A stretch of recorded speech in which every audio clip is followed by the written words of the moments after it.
Hamlin, Logano, green flag in the air at Nashville.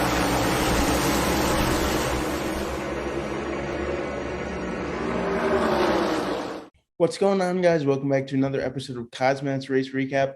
Let's get right into the 17th race of the season that brought us to Nashville. A crazy race that saw plenty of rain delays and great side-by-side racing. Let's get right into this thing.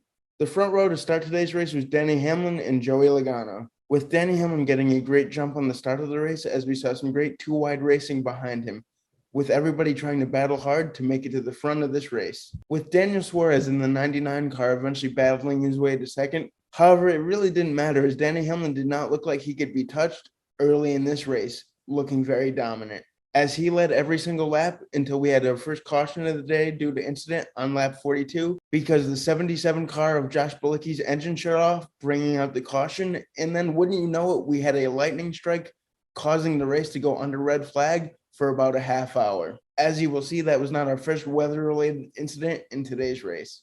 Before the race got back underway, we saw all the cars come down pit road to make some adjustments and put on 4 fresh Goodyear tires. With Denny Hamlin and Daniel Suarez leading the field back to green on the restart, we saw more of the same dominance from Denny Hamlin as it looked like he had a rocket strapped to his race car. With absolute chaos going on behind him, cars going 3 wide, we had another caution come out shortly after the restart as the 7 car collected the 48 of Alex Bowman, bringing out another caution. And as I say, week after week, cautions breed cautions, and that is exactly what happened. As the 14 car of Chase Briscoe got into it with the 42 car of Ty Dillon, bringing out another caution. As we finally saw a new race leader on the restart, Martin Truex taking the lead away from his teammate Denny Hamlin as the two battled side by side for the race lead. Jumping right into the closing laps of stage 1, we saw Martin Truex able to hold off his hard-charging teammate Denny Hamlin as they were battling for that race lead through lap traffic. Somehow Martin Truex able to hold him off to pick up the stage 1 victory.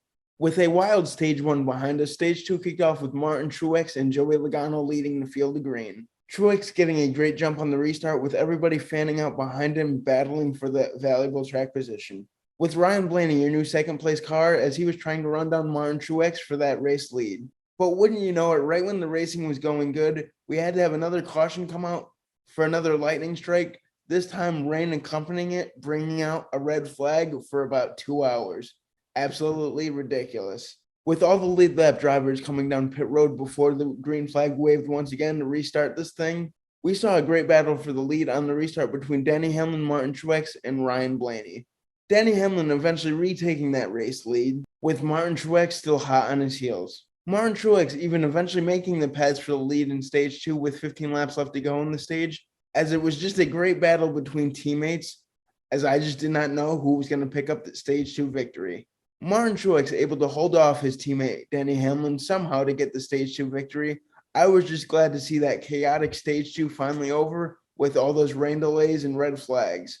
With all that behind us, we buckled ourselves in for a wild finish to this race as we got ready for the third and final stage. With Martin Truex and Kyle Busch leading the field to green to start the final stage, we saw great door-to-door racing for that race lead between the two, as it was just chaos behind them as everybody was going 3 wide as the pay window was now open. Kyle Busch eventually taking that race lead as we saw great side-by-side racing in stage 3. With how aggressive everybody was being, I wasn't surprised that we had a caution come out with 96 laps left to go.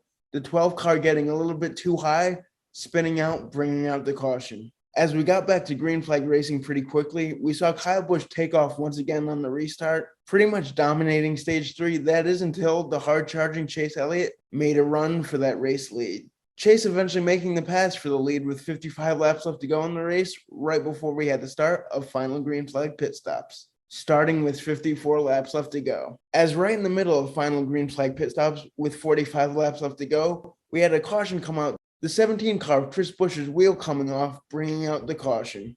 With Kyle Busch and Chase Elliott leading the field back to green on the restart, nobody was giving any room to their competitors as they all wanted to try and win this thing.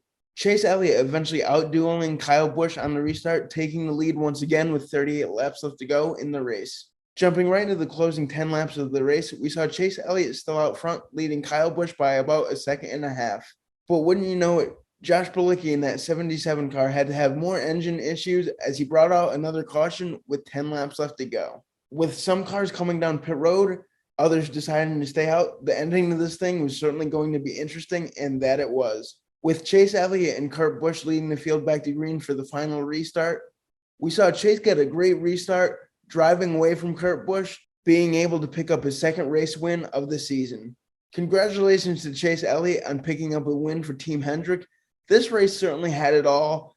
Rain delays, a bunch of chaos, and some crashes. Let me know what you thought about the race. Always like, comment, and subscribe. And Matthew and I will see you Tuesday for a Monday Night Raw recap. Peace out. Come on and fight back.